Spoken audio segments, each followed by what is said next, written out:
Praise lord. సహోదరి, ఈరోజు నువ్వు అన్యాయంగా ఏమన్నా బాధపడుతున్నావా? నీ బిడ్డల విషయమై శ్రమ పడుతున్నావా? అయినను దేవుని వైపు చూడు. ఎందుకంటే కీర్తనలు 72 అధ్యాయంలో ప్రభు మాట్లాడుతున్నాడు. ప్రజల్లో శ్రమనందు వారికి అతడు న్యాయం తీర్చును, బీదల పిల్లలను రక్షించి బాధ పెట్టు వారిని నలగొట్టును.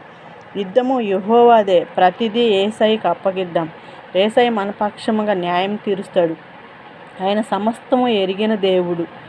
తప్పకుండా నీ పిల్లల్ని, నీ బిడ్డలను కూడా దేవుడు ఆశీర్వదించడానికి ఇష్టపడుతున్నాడు. అవన్నీ ఎప్పుడో చేసి ఉన్నాడు. ఎందుకంటే యోబు గ్రంథంలో దేవుడు మనతో మాట్లాడుతున్నాడు.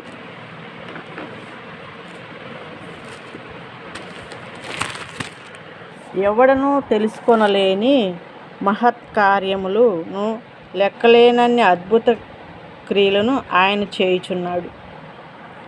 నువ్వు ఊహించనంత విధంగా యేసయ్య నీ కొరకు కార్యం చేసి ఉన్నాడు. ఆమేన్.